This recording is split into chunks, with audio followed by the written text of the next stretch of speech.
성경은 사람의 인생에 대해서 함부로 낙관하지 않습니다. 인생이 쉬울 것이다 말하지 않습니다. 우리의 인생에 대해서 무조건 좋게 보거나 무조건 긍정하지 않습니다. 세상의 모든 부귀영화를 누리고 가졌던 솔로몬을 아시지요? 솔로몬은 사람의 인생을 한마디로 정의했습니다. 그의 책 전도서 12장 8절에 보면 meaningless, everything is meaningless. 헛되고 헛되니 헛되고 헛되도다. 솔로몬은 인생을 헛되다라고 보았습니다. 해 아래서 수고하는 모든 것이 무의미하다라고 이야기를 했습니다. 우리가 잘 아는 이스라엘 민족의 대영적 지도자 모세도 인생을 그렇게 낙관하지는 않았습니다. 시편 90편 20절에 보면 우리의 수명이 70이요 강건하면 80이라도 그 모든 날이 수고와 슬픔뿐이요 신속히 지나가니 우리가 날아가는 것 같이 인생은 허무하다, 이렇게 이야기를 했습니다. 뉴욕타임즈의 최장기 베스트셀러였던 아직도 가야 할 길이라는 책이 있습니다. 저자는 스캇 백 박사인데 하버드 출신의 정신과 의사이고 신학자입니다. 그의 책의 첫머리에 사람의 인생에 대해서 한 단어로 요약하는데, 사람의 인생은 고해다. 괴로울 고, 바다해. 괴로움의 바다가 인생이다. 이것이 가장 위대한 진리다, 이렇게 이야기를 했습니다. 오늘 본문에 보면 괴로움의 바다에서 SOS를 청하는, 도움의 손길이 간절히 요청되는 다윗을 보게 됩니다. 그의 삶이 얼마나 처절하고 힘들었는지 자신의 인생에 대해서 매우 비관적으로 고백을 하는데요. 3절 보실까요? 3절 하반절에 보시면 나와 죽음의 사이는 한 걸음뿐이다. 한 걸음뿐인 인생, 한 걸음 옮기면 삶이고 한 걸음 옮기면 죽음이다. 다윗은 장인 사울의 살해 위협을 받고 도망자의 신세가 된 상황입니다. 돌멩이 한 개로 골리앗을 무너뜨리고 돌아오는 길에 여인들의 함성 소리가 사울의 심기를 굉장히 불편하게 했지요. 사울은 천천, 다윗은 만만. 사울은 1000명의 리더, 다윗은 10,000명을 커버하는 리더. 그러니 사울의 그 자존심이 굉장히 상했겠지요. 자신의 왕권이 위협을 받자, 자신의 밥그릇이 위협을 받자 다윗을 질투하지요. 색안경을 끼고 경계합니다. 악령이 역사하자 살인 충동을 느끼는데요. 3번은 다윗을 창으로 죽이려 했습니다. 2번은 자기의 딸들을 이용해서 다윗과 정략 결혼을 시켜가지고 다윗을 전쟁에 내보내 죽이려 했습니다. 그리고 오늘 본문의 6번째, 마지막으로 살인 청부업자들을 다윗에게 보내서 쥐도 새도 모르게 죽이려 했습니다. 반면에 요나단은 이런 무지막지한 사울의 아들이지만 부전자전으로 다행히 아버지를 닮지를 않았습니다. 사울과 달리 요나단은 왕의 장남으로서 금수저지요 모든 걸 가졌습니다. 그러나 하나님 앞에서 살아가는 것이 무엇인지 하나님을 두려워할 줄 알고 사람을 귀하게 여길 줄 알았습니다. 질투보다 의리를 선택할 줄 알았지요. 자신의 친구를, 자기가 왕이 돼야 됨에도 불구하고 자기의 친구를 하나님의 사람으로 인정하고 그를 하나님의 사람으로 세워줄 줄도 알았습니다. 요나단은 타인의 결핍을 볼 줄 아는 목자의 심정도 가지고 있었습니다. 다윗은 이렇게 진실한 친구, 자기보다도 15살이 많은 요나단이지만 하나님과의 언약 관계 안에 맺은 이 친구의 우정을 신뢰하면서 자신의 속 사정을 요나단에게 다 고백을 하는데요. 1절 보십시오. 1절 중반절에 다윗이 얘기합니다. 내가 무엇을 하였으며 내 죄악이 무엇이며 네 아버지 사울 앞에서 내 죄가 무엇이기에 그가 지금 내 생명을 찾고 있느냐? 너무 억울한 거지요. 여러분 나중에 시편 7편을 보십시오. 이 억울한 감정을 그대로 시편 7편에 묘사하고 있습니다. 다윗은 아무것도 잘못한 게 없습니다. 사울 왕의 사위로서 내키지 않는 결혼을 해드렸지요. 아버님 사울이 시키는 대로 전쟁에 나갈 때마다 승리를 거둬서 이스라엘을 난국에서 구원했습니다. 장인어른 사울이 악령에 휩싸여 있을 때 수금을 타며 뮤직 테라피스트로서 음악 치료를 해드리며 사울의 정신을 온전하게 해드렸습니다. 그러나 다윗에게 돌아오는 것은 무엇이지요? 공포와 두려움뿐이었습니다. 사울이 창으로 다윗을 벽에 박으려 했고 암살단들을 피하고 그 살인 청부업자들의 두려움 속에서 살아가야 했습니다. 다윗은 요나단과 달리 흙수저입니다. 집안이 볼 것이 없습니다. 가진 것도 없고 가방끈도 짧고 별 볼 일 없는 인생, 죽음의 위협 가운데 누구에게 가서 자신의 억울함을 호소하겠습니까? 친구 요나단에게 눈물을 훔치며 이야기를 한 것이지요. 나와 죽음의 거리는 걸음 한 걸음뿐이구나. 저는 가끔 상담을 하면서 참 신실하게 살아오셨지만 인생의 벼랑 끝에 서 계신 분들을 만나곤 합니다. 스스로 생을 마감하고 싶어 하는 분들도 계십니다.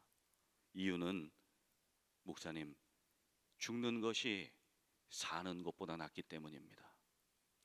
예수 믿고 천국 가는 건 둘째치고 내 삶이 지옥 같은데 도저히 내가 살아갈 힘이 없습니다. 고통과 절망에 빠진 분들에게 필요한 것은 돈이 아닙니다.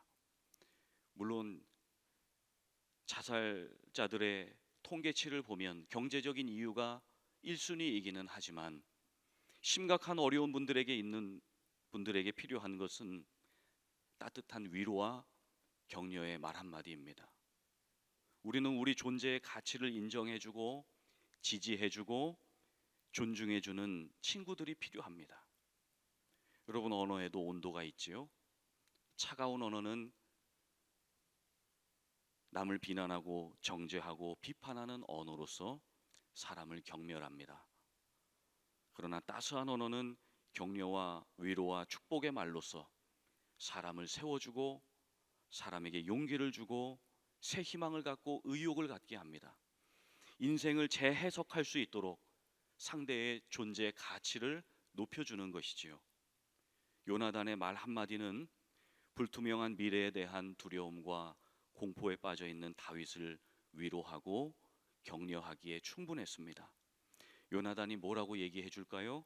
우리 4절 보겠습니다. 요나단이 다윗에게 이르되 네 마음의 소원이 무엇이든지 내게 말하라. 내가 너를 위하여 그것을 이루어 줄게. 여러분, 영화 친구의 명대사를 아시죠? 우리 친구 아이가, 다윗아, 우리 친구 아이가. 여러분, 친구에서 친자를 길게 해야 진짜 친구지요. 친구 아이가, 내 들어줄 끼고 막 소원을 말해봐라. 여러분, 오늘 본문에도 그렇지만 성경 곳곳에 요나단이 다윗을 자신의 목숨처럼 사랑했다고 기록합니다. 예수님도 친구를 위해서 목숨을 버리는 것이 진정한 사랑이라고 말씀하셨지요. 누군가 내 소원을 들어주겠다, 소원을 말해봐라, 그 말만 들어도 우리는 큰 위안이 됩니다. 오늘 저희 딸이 초등학교 졸업식을 합니다. 졸업식을 마치면 원래 짜장면 먹는 것 아니겠습니까? 짜장면에 별 관심이 없더라고요. 짜파게티로 대신할까 하다가 물었습니다. 네 소원이 뭐냐? 아빠가 사줄게. 그동안 공부하느라 수고했다. 그랬더니 딸이 말합니다.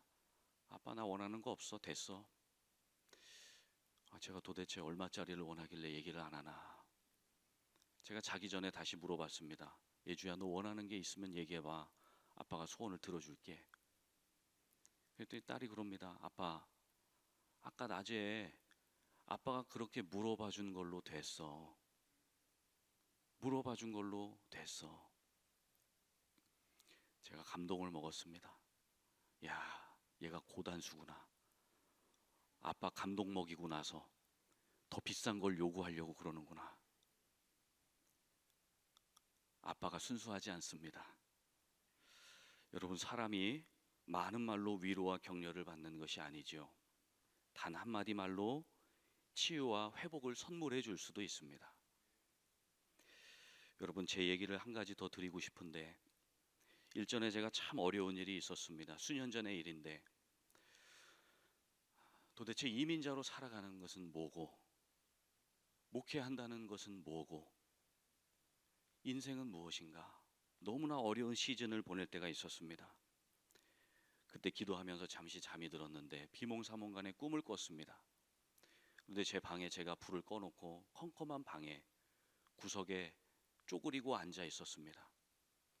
그런데 옆에 인기척이 나서 봤더니 제 책상 의자에 누군가 앉아 있는 것이 아니겠습니까? 제가 가까이 가서 봤더니 평소에 제가 참 좋아하고 늘 보고 싶어 했던 목사님이 거기에 앉아 계셨습니다. 그리고 저한테 이런 이야기를 했습니다. 한 목사, 요새 뭐가 그렇게 힘들어? 소원이 있으면 얘기해봐. 내가 들어줄게. 뭐 하고 싶은 게 있어? 말해봐. 그 목사님의 인자한 말씀을 듣고 펑펑 울었습니다. 얼마나 울었는지 꿈에서 깼는데도 제가 흐느껴 울고 있었습니다. 그리고 얼마나 가슴이 아팠는지 꿈에서 깼는데도 제가 제 가슴을 계속 치고 있었습니다. 울면서 생각했습니다. 하나님이 내 모든 아픔을 다 보고 계셨구나. 내가 너무 힘들어서 인생을 포기하고 싶고 뭔가 시작할 엄두도 내지 못하고 앞길이 보이지 않을 때 하나님은 억지로 당신의 일을 시키시는 게 아니라 내가 원하는 게 무엇인지 듣기 원하시는구나. 내 마음의 소원을 주님이 들어주기를 원하시는구나. 여러분, 예수님은요, 병자를 치유하기 전에 꼭 질문하셨지요. 네가 낫기를 원하느냐? 네게 무엇 해주기를 원하느냐? 주님, 제 눈이 맹인인데 보기를 원합니다. 주님, 내가 절름발인데 걷기를 원합니다. 주님, 우리 자녀들이 주님께 돌아오기를 원합니다. 주님, 우리 가족이 이제는 주 안에서 하나 되기를 원합니다. 주님, 재정적으로 너무 어렵습니다. 주님, 하늘로부터 부으시는 하나님의 공급이 있기를 원합니다. 주님, 그러나 무엇보다 나는 주님을 원하고 있습니다. 내 육체와 마음은 쇠잔하나 하나님은 내 마음의 반석이시요 내 영혼의 분기시지 않습니까? 하나님, 내가 힘들고 낙심하고 절망 가운데 있을지라도 내 영은 성령과 더불어 하나님을 찬양하기를 원하고 하나님을 경배하기를 원하고 있습니다. 하나님, 내 영혼이 주님을 찬양하오니 내 영혼이 주님께 경배할 수 있도록 하나님 영광을 받아 주시옵소서. 할렐루야. 여러분, 우리에게 요나단처럼 따스한 언어와 따스한 마음으로 다가오시는 좋은 친구가 계시죠. 그분이 예수님이십니다. 요나단이 사울이 아니라 다윗에게 또 이단 나올 뻔했습니다. 요나단이 다윗에게 기름 부은 왕으로서 준비될 수 있도록 요나단이 자신의 자리를 내어주며 자기를 희생하며 다윗을 세워주었듯이 예수님도 방황하는 우리 영혼에게 찾아오셔서 네 존재 가치가 무엇인지, 우리의 부르심이 무엇인지, 그 소명이 무엇인지 자분자분 설명해 주시는 좋은 친구가 되십니다. 우리가 지쳐 있을 때 우리를 닥달하지 않으시고 우리를 푸른 초장 풀밭으로 인도하시며 조용히 다가와 우리의 어깨를 다독여 주시는 분이 좋으신 우리의 친구 예수 그리스도이십니다. 여러분, 그런데 우리가 알듯이 주님은요, 우리에게 좋은 것 주시기 전에 반드시 인생의 광야가 기다리고 있다고 말씀하시는데요, 다윗도 사무엘에게 이스라엘 왕으로 기름 부음을 받았지만 곧바로 왕이 되지는 않았습니다. 오늘 본문에서처럼 광야의 시즌을 보내고 죽음의 고통을 경험하고 매맞고 오해받고 억울한 일 겪고 정신적 데미지를 받고 눈물의 골짜기를 통과한 다음에야 왕이 되었습니다. No cross, no crown. 십자가를 통과한 후에야 영광의 면류관이 기다리고 있는 것이지요. 요셉도 총리되는 꿈을 꿨는데 형제들이 그를 죽이려 했습니다. 땅을 파고 묻으려 했습니다. 여러 번 고난을 겪고 나서 하나님의 비전을 이루게 되었습니다. 예수님도 성령 세례를 받고 공생애를 시작하시기 전에 주님이 바로 능력 사역을 시작하지 않고 사탄에게 이끌려 광야로 내쫓기셨습니다.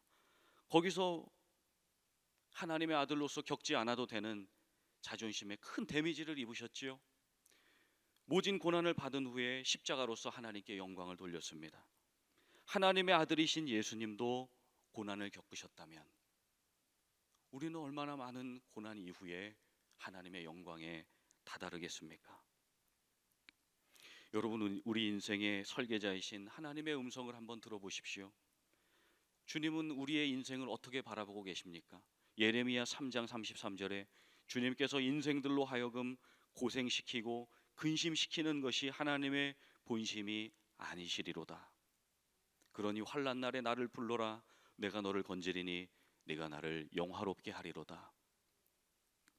로마서 5장 말씀에 우리가 환난 중에도 즐거워하나니 환난은 인내를, 인내는 연단을, 연단은 소망을 이루는 줄 알미로다. 여러분, 우리의 삶의 슬픔도 행복도 하나님의 디자인 안에 있는 줄로 믿습니다. 어린 자녀들의 고통을 모른 척하는 아빠가 어디에 있겠으며 어린 양들을 길에다 버려버리는 목자가 어디에 있겠습니까? 다윗과 요나단은 그들의 우정이 변치 않기를 하나님 앞에서 기도하면서 언약을 맺었습니다. 언약이라고 하는 히브리어는 베리트입니다. 베리트라고 하는 언약이라는 단어의 뜻은 언약을 맺는 두 언약 당사자가 짐승을 한 마리 갖다 놓고 머리부터 꼬리까지 정확하게 두 동강을 냅니다. 그리고 장대에 하나씩 하나씩 끼워서 양쪽에 세워놓습니다. 그리고 그 언약을 체결하는 언약 당사자가 계약을 맺으면서 동시에 둘이서 손을 잡고 피가 철철 떨어지는 그 동물 사이를 지나갑니다. 왜 그렇게 할까요? 언약은 피로 맺는다는 것을 보여주기 위함입니다. 피로 맺어서 만약에 손을 잡고 걸어간 이 두 사람 중에 한 사람이 언약을 파기해버리면 그 사람은 이렇게 짐승처럼 두 동강 날 줄 알아라. 이것이 고대 시대에 사람들이 맺었던 언약의 개념입니다. 여러분, 예수님께서 언약의 제물이 되셔서 자신 스스로 짐승처럼 하나님과 인간 사이의 사랑의 브릿지 역할을 해주시기 위해서 십자가의 제물이 되셨습니다. 원래 그곳엔 우리가 매달려야 되는데 주님이 매달리셨지요. 왜 주님이 혼자 매달리셔서 혼자 그 피의 길을 걸어가셨습니까? 우리 인생들은 너무 연약하고 모세와 스카펙이 얘기한 것처럼 인생은 너무나 고해와 같은 바다인 것을 주님이 아시기 때문에 당신 혼자 십자가에 매달려 하나님과의 피의 언약을, 생명의 언약을 체결하셨습니다. 그렇기 때문에 여러분, 인생의 방황 가운데 있을 때 어떠한 어려움 가운데 있을지라도 우리가 십자가의 예수를 바라본다면 우리 인생의 영원한 친구를 우리는 얻게 되는 것입니다. 그 십자가의 예수 그리스도를 바라볼 때 하나님께서 우리를 위하여 죽이신 그 당신의 아들, 그 아들 때문에 하나님은 우리를 버리시지 않는구나. 그 아들 예수 그리스도 때문에 우리와 영원토록 함께 하기를 원하시는구나. 우리는 그것을 바라보고 믿고 이 길을 걸어갈 수 있게 되는 것입니다. 여러분, 앞길이 막막하고 앞길이 보이지 않을 때 십자가를 바라보면 하나님은 그 십자가의 사랑으로서 우리의 인생의 길을 보여주십니다. 그러므로 우리의 인생이 어두울 때 우리 인생의 빛이 되시는 그 하나님의 사랑의 빛을 경험하시고 늘 하나님의 품에 안기어 주님의 길로 함께 걸어가시는 우리 귀한 성도님들 되시기를 바랍니다. 그리고 오늘 본문을 보며 본문은 우리에게 한 가지 숙제를 내주는데요. 그것은 우리 주변에 다윗처럼 인생의 고해에 빠져서 SOS를 기다리는 사람들이 많이 있습니다. 그분들에게 우리가 요나단이 되어서, 영적인 요나단이 되어서 그들에게 한번 격려의 말을 해주고 그들을 지지해주고 그들의 영혼을 세워주는 격려와 위로자가 되시기를 예수님의 이름으로 간절히 축복합니다. 우리 함께 기도하겠습니다.